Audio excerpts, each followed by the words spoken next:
কই রে মা, সুখী আর দুঃখী, আমি কাজে বেরুবো। তোরা কেউ একজন উঠে আমাকে খেতে দে। ধুর, আমার এখন উঠতেই ভালো লাগছে না। দিদি, তুই বরং বাবাকে খাবার দিয়ে দে। কই রে, কেউ একজন আয়, আমার যে কাজে বেরোতে দেরি হয়ে যাবে। তোর ছোট বোনটা দিন দিন ভীষণ কুঁটে হয়ে যাচ্ছে। কারোর প্রতি কোনো সমবেদনা নেই, শুধু নিজের ঘুম নিয়ে থাকতে পারলেই ভালো। ও তো এখন ছোট বাবা, ওর এখনো বোধ শক্তি হয়নি। বড় হলে দেখবি ঠিক হয়ে যাবে।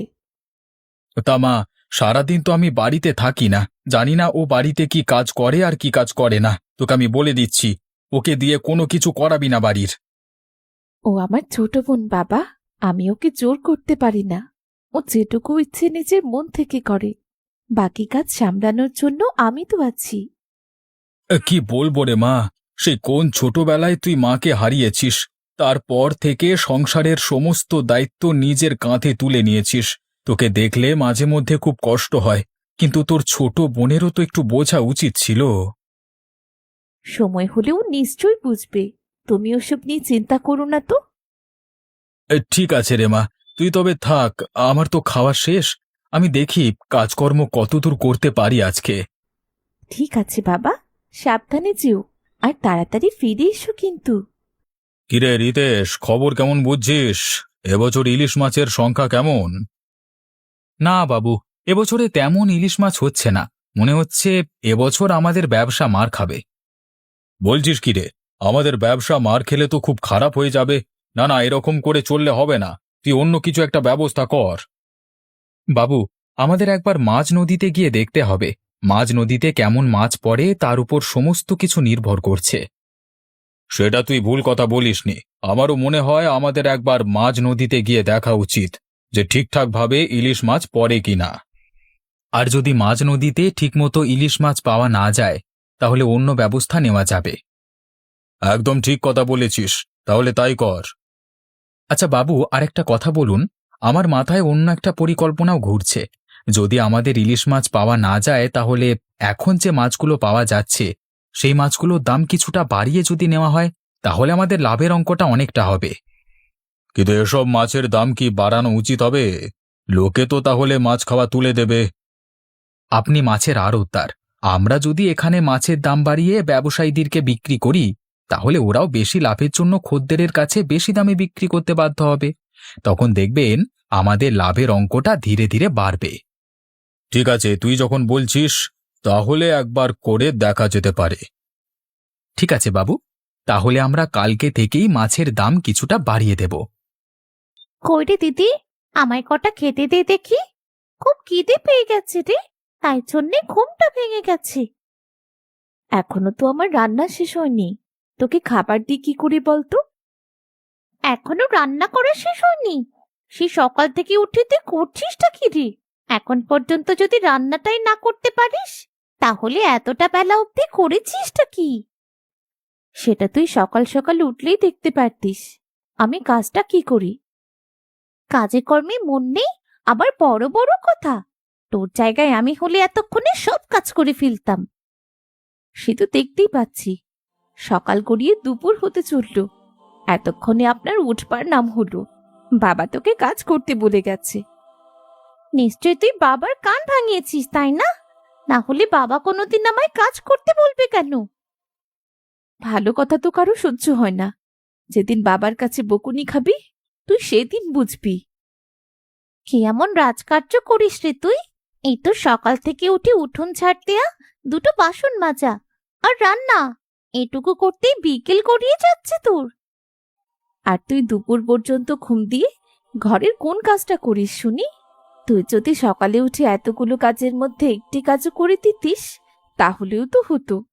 আমরা দুজন মিলে যদি কাজ করি, তাহলে সংসারের কাজ করতে এত বেলা হয় না। তোর সাথে কাজ করতে আমার বইয়েই গেছে। তাহলে এইটুকু জেনে রাখ, যতক্ষণ না আমার রান্না শেষ হবে, তুই ততক্ষণ খেতে পাবি না। তোর যদি বাবাকে বলার প্রয়োজন মনে হয়, তাহলে বলিস বাবাকে। কই গো, কোথায় গেলি গিন্নি? আমি কাজ থেকে ফিরে এলাম। আজ তো অনেক দেরি হলো, তা বাইরে থেকে কি খেয়ে এসেছো নাকি? না গো গিন্নি, এত কাজের মাঝখানে খাবার সময় কোথায় পাবো? এই দেখো, আজকে একটা ভালো দেখে পোনা মাছ এনেছি, তুমি এটা গরম গরম ভাজো দেখি। ঠিক আছে, তুমি ঘরে গিয়ে বসো, আমি মাছটা ভাজি করি, তারপর দুজনে খেতে বসবো। এতদিন পর আনলে যখন, একটা পোনা মাছ নিলে কেন?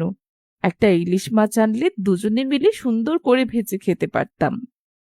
আর বলো না, যদি আমি ইলিশ মাছ পেতাম তাহলে কি তোমার জন্য না এনে থাকতাম? সেটা তোমাকে বলছি না, তবে আমার না ইলিশ মাছ খেতে খুব ইচ্ছে করছে। খেতে ইচ্ছে করলেও এখন কিছু করবার নাই গিন্নি। আমাদের জেলেদের জালে বিশেষ ইলিশ মাছ উঠছে না, ওই দু একটা যদি উঠছে সেগুলো খুব ছোট ছোট। তাহলে তো খুব সমস্যার বিষয়, কারণ ইলিশ মাছ যদি ঠিকমতো বাজারে না পাওয়া যায়, তাহলে তো বাজারে মাছ বিক্রির পরিমাণই কমে যাবে। কমে তো যাবে গিন্নি, সেই কারণে আজ থেকে এইসব পোনা মাছগুলোর দাম একটু বেশি পরিমাণে বাড়ানো হয়েছে, যাতে করে বাজারে মাছ কিনবার পরিমাণ কমে গেলেও যেটুকু মাছ বিক্রি হবে সেইগুলো দিয়েই আমরা মুনাফা কামিয়ে নিতে পারি। কিন্তু তোমার মুনাফা কামাতে গিয়ে যদি সাধারণ মানুষেরা মাছ খেতে না পারে? সব দিক তো আমাদের দেখতে হবে গো, না হলে আমাদের নিজেদের সংসার আছে। হ্যাঁ, যদি এই কাজের পাশাপাশি আমার কিছু জমি জমা থাকতো তাহলে আমি এই পরিকল্পনা দিতাম না, কিন্তু কি করব বলো, তোমাকেও তো দুবেলা খাওয়াতে হবে। সে তো আমরা না হয় অল্প খেয়েই থাকবো, তা বলে তুমি মাছের দাম বাড়িয়ে দেবে? এটা মেনে নেওয়া যায় না। তুমি বরং অন্য ব্যবস্থা করো। এ কি, তুমি রাগ করলে নাকি? রাগ করব না বলো? তোমরা সাধারণ মানুষের কথা একবার চিন্তা করলে না? সবাই তো আর সমান হয় না। যদি কম দামে মাছ পায়, সেগুলো তার পরিবারের জন্য নিয়ে যেতে পারে। আচ্ছা ঠিক আছে ঠিক আছে, আমি পরের দিন এই বিষয়ে আলোচনা করব, তুমি এখন খেয়ে নাও দেখি। আরে ও গোপাল, কোথায় চললে তুমি? একবার এদিকে এসো দেখি। আরে ওসমান ভাই যে, কি বলবে বলো দেখি, তুমি এখানে বসে কি করছো? কি আর করব ভাই, কাজ থেকে ফিরে এই গাছতলায় বসে একটুখানি হাওয়া খাই, তোমাকে যেতে দেখলাম তাই ডাকলাম। হ্যাঁ, কাজ থেকে ফিরে একটু গল্পগুজব করতে কার না ভালো লাগে বলো। তা তোমার কাজকর্ম কেমন চলছে? কৃষিকাজ করে সংসার চলছে? তোমাকে বলতে লজ্জা নেই, কৃষিকাজ করে আর দিন চলছে না গো। আমার মনে হচ্ছে পাশাপাশি আরো কিছু করা দরকার। আমারও একই অবস্থা, মনে মনে একটা পরিকল্পনা করে বসে আছি, কিন্তু সেই পরিকল্পনা মতো কাজ করে উঠতে পারছি না, দোনা মোনায় আছি। তা সেই পরিকল্পনার কথা কি আমি জানতে পারি? হ্যাঁ গোপাল, তোমাকে জানাবো বলি তো ডাকলাম। আসলে আমি ভাবছি একটা পুকুরে ইলিশ মাছের চাষ করব। সে তো ভালো কথা, কিন্তু সেই চাষের জন্য তো কিছু টাকা পয়সার প্রয়োজন। তাই জন্যই তো আমি একজন সহকারী খুঁজছিলাম। তোরও তো চাষবাসের অবস্থা খুব একটা ভালো বলছিস না, তাহলে তুই কি আমার সাথে কাজ করতে চাস? হ্যাঁ দাদা, তোমার সাথে কাজ করতে পারলে খুবই ভালো হতো, কিন্তু আমার পক্ষে টাকা পয়সা বেশি দেওয়া সম্ভব না। কোনো অসুবিধা নেই, আমরা দুজনে সমান সমান টাকা পয়সা দিয়ে কাজ করব। তারপর ধীরে ধীরে যে টাকা আমাদের মুনাফা হবে তার কিছু অংশ আমাদের কাছে রেখে চাষের পরিমাণ বাড়াবো, ব্যাস। তাহলে ঠিক আছে দাদা, আমরা যদি দুজনে সমানভাবে মেহনত করতে পারি তাহলে আমরা অবশ্যই সফলতা লাভ করব। একদম ঠিক কথা বলেছিস গোপাল, কাল থেকে কাজটা শুরু করা যাক। কই রে মা, তোরা কি করছিস? হ্যাঁ গো বাবা, তুমি কি বলো তো? দুপুর পেরিয়ে বিকেল হয়ে গেল, এতক্ষণে তোমার ফিরে আসার সময় হলো? রাগ করিস না মা, জমির কাজগুলো করতে করতে একটু দেরি হয়ে গেল, আর রোদের মধ্যে একটানা কাজ করতে পারি না তো, তাই জন্য একটু দেরি বেশি হলো। যতই হোক বাবা, তুমি দুপুরে খেয়ে তারপর কাজে যেতে পারতে। তোরা খেয়ে নিছিস তো? তোর বোন কোথায়? ও দুপুরে খেয়ে ঘুমোচ্ছে, আমি এখনো খাইনি বাবা, তোমার জন্যই বসেছিলাম। সে কি রে, এখনো খাসনি তুই? চল চল, দুজনে মিলে খেয়ে নি। মা সুখী, তোকে একটা কথা বলবার ছিল মা, বলতো কাজটা আমি ঠিক করছি কিনা। কি কথা বাবা?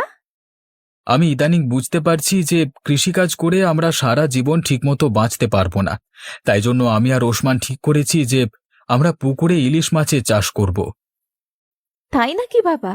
এটা তো দারুণ ব্যাপার, তোমরা দারুণ সিদ্ধান্ত নিয়েছো। তাহলে কবে থেকে তোমরা কাজটা শুরু করছো? কালকে থেকেই আমরা কাজটা শুরু করছি। যতটুকু টাকা জমানো আছে তার বেশিরভাগ অংশটা দিয়ে আমরা প্রথমে অল্প অল্প করে ইলিশ মাছের পোনা এনে পুকুরে চাষ শুরু করব, তারপর ধীরে ধীরে চাষের পরিমাণ বাড়াবো।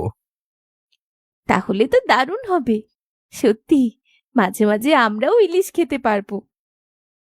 কি, বাবা ইলিশ মাছ এনেছে? এই দেখো, ঘুমের ঘোরে কি শুনতে কি শুনেছে।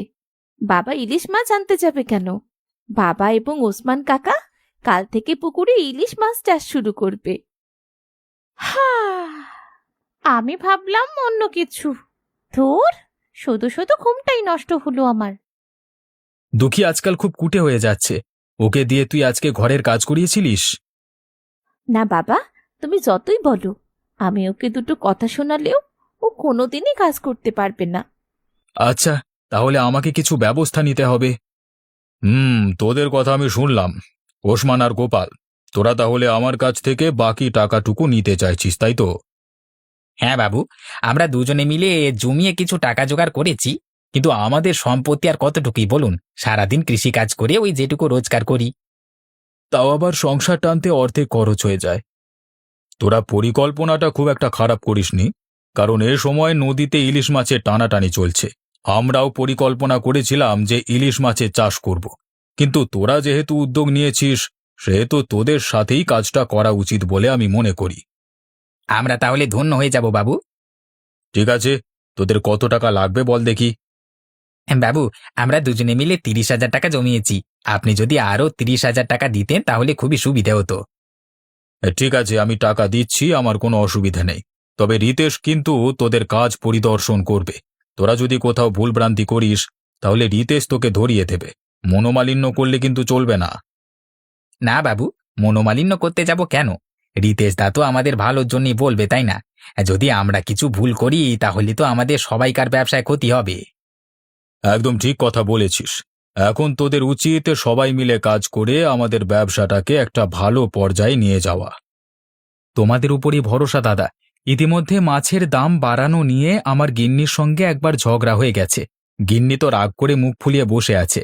এখন আমরা এই সুযোগ কাজে লাগিয়ে যদি ভালো করে ইলিশ মাছ চাষ করতে পারি, তাহলে সাধারণ মানুষদের অনেক কম দামে ইলিশ মাছ খাওয়াতে পারবো। এরকম করলে সবাই খুশি থাকবে, আমরাও খুশি থাকবো আর সাধারণ মানুষেরাও খুশি থাকবে। ঠিক আছে রিতেশ, তবে আমাদের তরফ থেকে 30,000 টাকা ওদের দিয়ে দাও, এবং দরকার হলে আজকে থেকেই কাজ শুরু করে দাও। এ গোপাল, দেখ না আমার দিকে ভালো করে, কাজ করতে পারছি তো। আরে কি যে বলো না উসমানদা, তুমি কোথায় আমার কাজ দেখবে তা না, তুমি আমাকে বলছো কাজ দেখতে? হ্যাঁ, না না, তুই অন্যমনস্ক হয়ে কাজ করছিস তো, তাই জন্য তোকে কথাটা বললাম আর কি। তা কি ব্যাপার, এত অন্যমনস্ক কেন? চুপচাপ কাজ করেই চলছিস? আসলে দাদা, মাথায় এক ধরনের চিন্তা আছে, সেই চিন্তাটাকে কিছুতেই আমি ঝেড়ে ফেলতে পারছি না। তা বলি না কি চিন্তা, দেখি তোমার চিন্তার কোনো সমাধান করতে পারি কিনা। আসলে দাদা, আমার চিন্তা আমার 2 মেয়েকে নিয়ে। আমার 2 মেয়ে সম্পূর্ণ একে অপরের বিপরীত। মানে, ব্যাপারটা একটু বুঝিয়ে বল তো। আমার বড় মেয়ে সুখী ছোট থেকেই সংসারে রক্ষণাবেক্ষণ করে আসছে। অপরদিকে আমার ছোট মেয়ে দুঃখী দিন রাত শুধু ঘুমায়। কাজের কথা বলতে গেলে শুধু মুখে উল্টোপাল্টা কথা। আচ্ছা ঠিক আছে, আচ্ছা তাই নাকি? কিন্তু এ তো ভালো কথা নয়। বিয়ের পর অন্য ঘরে গিয়ে যদি তোমার ছোট মেয়ে একই কাজ করে, তাহলে তো খুব সমস্যা হয়ে যাবে। এই কারণেই তো আমি চিন্তিত। আমি না হয় ভালোবেসে কিছু বলছি না, ওর দিদি না হয় কিছু বলতে পারছে না, কিন্তু পরের ঘরের লোক তো ছেড়ে কথা বলবে না। তখন মুখের উপর কথা শোনালে চোখের জল ফেলেও কোনো কাজ হবে না। তাহলে তো আমাদের আরেকটা পরিকল্পনা করতে হয়। কিসের পরিকল্পনা দাদা? তোমার ছোট মেয়েকে সোজা পথে আনবার পরিকল্পনা। তার কুটেমি জীবন থেকে দূর করে দিতে হবে, যাতে ভবিষ্যতে সে ভালোভাবে বাঁচতে পারে। ঠিক আছে, দেখো তুমি কি করবে। ওরা দুজন তো তোমারও মেয়ে। বাড়িতে কি কেউ আছো? একবার দয়া করে বেরিয়ে আসো না। আরে, আপনি কে বুড়িমা? আপনাকে তো ঠিক চিনলাম না। আপনাকে তো এই গ্রামে দেখেছি বলে মনে হচ্ছে না। না রে, আমি কোনো গ্রামে থাকি না। আমি পথে ঘুরে বেরিয়ে দেশ বিদেশ ভ্রমণ করি। আজকে হাঁটতে হাঁটতে তোদের গ্রামে চলে এসেছি। ও, তা আমাদের বাড়িতে কি করবে এখন? কিছুই করবো না রে মা, শুধু এক গ্লাস জল খাবো। তুই আমায় এক গ্লাস জল দিতে পারবি মা? দিদি তো বাড়িতে নেই এখন। ও থাকলে নিশ্চয়ই তোমায় জল দিত, কিন্তু আমি তো কিছু করতে পারছি না এখন। তুই খুবই কুটমেয়ে দেখছি। আমি একটু জল চাইলাম মাত্র, আর তুই কিনা আমায় জল দিতেই মানা করে দিচ্ছিস। দেখো, আমার কানে বেশি কথা বলবে না, ঠিক আছে? আমি ঘরের এসব কাজ করি না। দিদি করে, এখন দিদি নেই, অতএব তোমায় আমি জল দিতে পারছি না। তুমি এখন এখান থেকে আসো, অন্য ঘরে জল ঠিকই পেয়ে যাবে আশা করছি। কি করে মেরে বাবা, এমন করে আমি জীবনেও দুটো দেখিনি। কই রে সুখী দুঃখী, দেখ দেখি তোর বাবা কি অঘটনটাই না ঘটিয়ে বসলো। তাড়াতাড়ি বেরিয়ে আয়। কি হয়েছে বাবা তোমার? তুমি অমন করে চলছো কেন? তোমার কি কোথাও লেগেছে? আর বলিস না মা, পুকুরের জলে নামতে গিয়ে পা ভেঙে গেছে রে। মনে হচ্ছে আর কাজ করতে পারবো না। সে কি বাবা, তুমি জলে পড়ে গেলে কি করে? অসাবধানতায় নামতে গিয়ে পড়ে গেছে, পায়ে চোট পেয়ে গেছে বুঝলি। এখন আমার খুব চিন্তা হচ্ছে রে। এত সুন্দর পরিকল্পনা করে ইলিশ মাছগুলো চাষ করতে গেলাম, কিন্তু প্রথম দিনে এরকম অঘটন ঘটে গেল। তুমি কোনো চিন্তা করো না, আমি আর বোন আছি তো, আমরা দুজনেই সমস্ত কাজ করে দেব। আমি আমি কোনো কাজ করতে পারবো না বাবা। এবার কিন্তু খুব বাড়াবাড়ি হচ্ছে। তোকে আমি এতদিন কিচ্ছু বলিনি, কিন্তু আজকে বাবার শরীর খুব খারাপ, পায়ে আঘাত লেগেছে। এমন সময় বাবার সমস্ত কাজ তো আমাদেরই করতে হবে। ওসমান কাকা, তুমি সব বুঝিয়ে দিও আমাদের কি করতে হবে। তোরা দুজন কোনো চিন্তা করিস না মা, আমি তোদের সমস্ত কাজ বুঝিয়ে দেব। হ্যাঁ কাকা, বলো আমাদের কি করতে হবে। শোন, আমরা তো 2-3টে পুকুরে চাষ করেছি, তা সেইগুলো আমরা সামলে নেব। কিন্তু এখানে দেখ না, ছোট ছোট পাশাপাশি দুটো পুকুর আছে। হ্যাঁ, এখানে একটা তোর আর একটা তোর বোনের। তা তোরা দুজনে এখানে তোদের মতো করে ইলিশ মাছ চাষ করবি। আমি করে কি করব? দিদি আছে তো, দিদি সব কাজ করে দেবে। না, ওইটি করা যাবে না। কেউ কাউকে ইলিশ চাষ করতে সাহায্য করবি না। এটা আমাদের বাবু, মানে ভবতোষ বাবুর হুকুম। যদি কেউ কাউকে সাহায্য করেছিস, তবে তার কাছ থেকে কিন্তু ক্ষতিপূরণ নেওয়া হবে। ক্ষতিপূরণ মানে? টাকা। আমরা 3 মাস পর সমস্ত পুকুর থেকে যখন মাছ ধরবো, তখন তোদেরও পুকুর থেকে মাছ ধরে দেখবো কে কেমন ইলিশ মাছ পালন করতে পারলি। ঠিক আছে কাকা, আমরা তবে আজ থেকেই কাজটা শুরু করছি। আমরা আশা করছি দু বোন মিলে একসাথে কাজ করলে খুব ভালো ইলিশ চাষ করতে পারবো। সেটাও আমি আশা রাখি। তাহলে 3 মাস পর আবার দেখা হচ্ছে। এ কি বাবা, তোমার পা? আমার পায়ে কিছুই হয়নি রে। তোর এই ছোট বোনকে সোজা পথে আনবার জন্য এটা তোর ওসমান কাকার পরিকল্পনা ছিল। সত্যিই দেখছি ওসমানের পরিকল্পনা বিফলে যায়নি। বাবা, আমি আমার ভুল বুঝতে পেরেছি। আমি যদি দিদির সাথে মন দিয়ে কাজ করি, তাহলে আমিও অনেক ভালো কাজ করতে পারবো। সারাদিন ঘুমিয়ে সময় নষ্ট করার কোনো মানে হয় না। ঠিক এই কথাটাই তোমাকে বোঝাতে চেয়েছিলাম। আমি খুব খুশি হয়েছি যে তুমি এই কথাটা বুঝতে পেরেছো। হ্যাঁ রে বোন, তুই আগের থেকে অনেক আলাদা হয়ে গেছিস। পুকুরে মাছ চাষের সময় আমি তোকে দেখেছি, তুই কেমন দিনরাত পরিশ্রম করেছিলি। আরে আমি কি শুধু একাই পরিশ্রম করেছিলাম? আমি তো করেছিলাম ভয়, যাতে আমাকে ক্ষতিপূরণের টাকা দিতে না হয়।